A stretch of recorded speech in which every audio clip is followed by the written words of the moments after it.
السلام علیکم ورحمۃ اللہ وبرکاتہ۔ حاضرین و ناظرین، یہ درس نمبر 571 ہے۔ سورہ انعام کی 2 آیتوں کی تشریح کی جائے گی، آیت نمبر 118 اور 119۔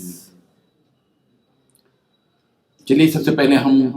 ان دونوں آیتوں کی تلاوت کرتے ہیں، لفظی ترجمے اور ترجمے کے بعد اس کی تشریح کرتے ہیں۔ اعوذ باللہ من الشیطان الرجیم، بسم اللہ الرحمن الرحیم۔ فَكُلُوا مِمَّا ذُكِرَ اسْمُ اللَّهِ عَلَيْهِ إِن كُنتُم بِآيَاتِهِ مُؤْمِنِينَ وَمَا لَكُمْ أَلَّا تَأْكُلُوا مِمَّا ذُكِرَ اسْمُ اللَّهِ عَلَيْهِ وَقَدْ فَصَّلَ لَكُمْ مَا حَرَّمَ عَلَيْكُمْ إِلَّا مَا اضْطُرِرْتُمْ إِلَيْهِ وَإِنَّ كَثِيرًا لَيُضِلُّونَ بِأَهْوَائِهِمْ بِغَيْرِ عِلْمٍ إِنَّ رَبَّكَ هُوَ أَعْلَمُ بِالْمُعْتَدِينَ۔ صدق اللہ العظیم۔ فَكُلُوا، چنانچہ تم کھاؤ، مما اس جانور میں سے ذکر کیا گیا ہے، اسم اللہ، اللہ کا نام، علیہ، اس پر، ان اگر کنتم ہو تم بھی آیاتی ہی، اس کی آیتوں پر، مؤمنین، ایمان لانے والے،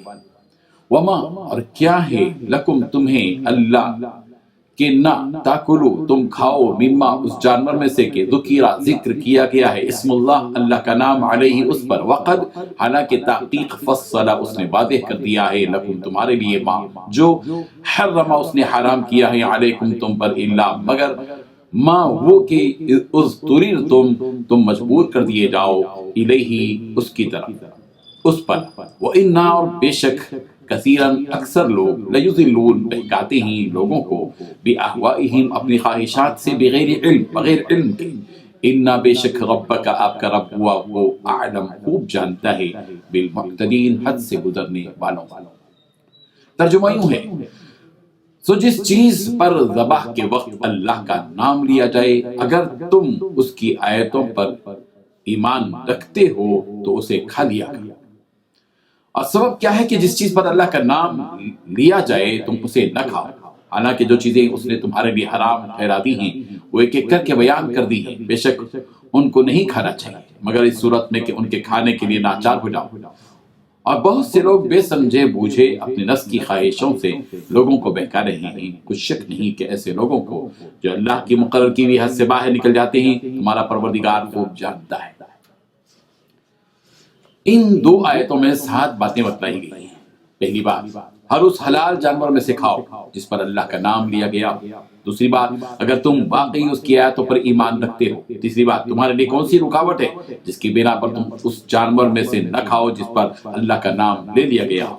چوتھی بات، حالانکہ اس نے وہ چیزیں تمہیں تفصیل سے بتا دی ہیں جو اس نے تمہارے لیے حرام قرار دی ہیں۔ پانچویں بات، البتہ جن کو کھانے پر تم بالکل ہی مجبور ہو جاؤ تو ان چیزوں کی بقدر ضرورت اجازت ہو جاتی ہے۔ چھٹویں بات، اور بہت سے لوگ کسی علم کی بنیاد پر نہیں بلکہ صرف اپنی خواہشات کی بنیاد پر دوسروں کو گمراہ کرتے ہیں۔ ساتویں بات، بلا شبہ تمہارا رب حد سے گزرنے والوں کو خوب جانتا ہے۔ بزرگان محترم، یہ جو آیت ہے، بلکہ 2 آیتیں ہیں، ان کا شان نزول یہ ہے جس کو در منصور نے بیان کیا ہے کہ ان کا سبب نزول یہ ہے کہ یہودی نبی کریم حضرت محمد رسول اللہ صلی اللہ علیہ وسلم کی خدمت میں حاضر ہوئے اور انہوں نے بطور اعتراض یوں کہا کہ جس جانور کو ہم قتل کر دیں یعنی ذبح کر دیں اسے تو آپ کھا لیتے ہیں، اور جس جانور کو اللہ تعالیٰ قتل کر دے یعنی موت دے دے اور وہ بغیر ذبح کے مر جائے آپ اس کو نہیں کھاتے۔ ایک روایت میں ابن کثیر نے دوسرے انداز سے اس کا شان نزول بیان کیا ہے، نقل کیا ہے کہ فارس کے لوگوں نے مکے کے قریش کو آدمی بھیج کر یہ سمجھایا کہ تم محمد صلی اللہ علیہ وسلم سے یوں بحث کرو کہ آپ اپنے ہاتھ میں چھری لے کر جس جانور کو ذبح کرتے ہیں وہ تو آپ کے نزدیک حلال ہے، اور جس کو اللہ تعالیٰ سونے کی چھری سے ذبح کرتے ہیں وہ آپ کے نزدیک حرام ہے۔ امام ترمذی نے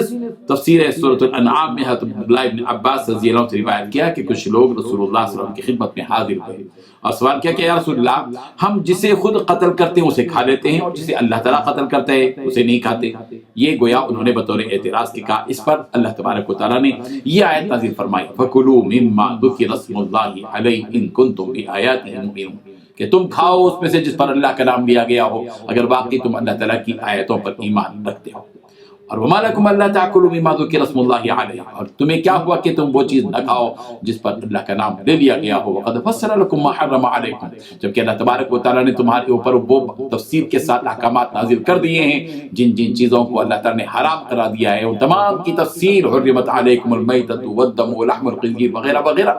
حرام چیزوں کو اللہ تبارک و تعالیٰ نے تفصیل سے بات بیان کر دی ہے اپنی کتاب میں، اپنی آخری کتاب میں، اور حرام چیزوں کا ذکر اللہ تعالیٰ نے کر دیا ہے۔ اس کے بعد حلال چیزوں کے بارے میں تم کو کیا ہوا کہ تم ان وہ حلال چیزیں جس پر اللہ کا نام لے کر ذبح کیا گیا ہو اس کے کھانے میں تم کو کیا اعتراض ہے؟ اِلَّا مَا اضْطُرِرْتُمْ، ہاں اگر کچھ ایسے مواقع آ جاتے ہیں آدمی کو مجبور ہونا پڑتا ہے، 3 دن کا فاقہ ہو گیا، کھانے کے لیے کوئی چیز مل نہیں پا رہی ہے حلال، آدمی ایسی پوزیشن میں نہیں ہے، ایسی حالت میں نہیں، سچویشن ایسا ہے کہ حلال چیز ملنا ناممکن ہو گیا ہے، آدمی مجبور ہے، اس کی جان کا خدشہ ہے، حکم دیا رہتا ہے اِلَّا مَا اضْطُرِرْتُمْ، ایسی حالت میں بقدر ضرورت جان بچ سکے جس سے بقدر ضرورت اس وقت میں اس کے کھانے کی اجازت دی گئی ہے۔ یہاں اللہ تبارک و تعالیٰ نے یہ اہم باتیں بتائی ہیں۔ یہ جو سوال کیا گیا تھا یہودیوں کی طرف سے کہ تم لوگ جو ہے تم جس چیز کو ذبح کرتے ہو جو ہے اس کو تو کھا لیتے ہو، اور جو جانور مر جائے جس کو اللہ تعالیٰ نے قتل کیا اس پر کیوں تم کو اعتراض ہے انہیں کھانے میں، اس کو کیوں حرام کر دو؟ اس کا جواب واضح طور پر یہ ہے کہ اصل میں جانور کے اندر ایک خون ہوتا ہے اور وہ خود فاسد خون ہوتا ہے، اور ظاہر بات ہے کہ خون حرام ہے۔ جب قتل کر دیا جاتا ہے، جب ذبح کیا جاتا ہے تو وہ خون پورا نکل جاتا ہے، فاسد خون جو حرام ہے، اور جب پورا نکل جاتا ہے تو ظاہر بات ہے کہ وہ جانور حلال ہو جاتا ہے، لیکن جب آدمی مر جاتا ہے تو وہ خون اسی کے اندر رہ جاتا ہے، اس لیے اس کو حرام قرار دیا گیا ہے۔ اللہ تعالیٰ ان حقائق کو سمجھنے کی ہم سب کو توفیق عطا فرمائے۔ وآخر دعوانا الحمد للہ رب العالمین۔ لا الہ الا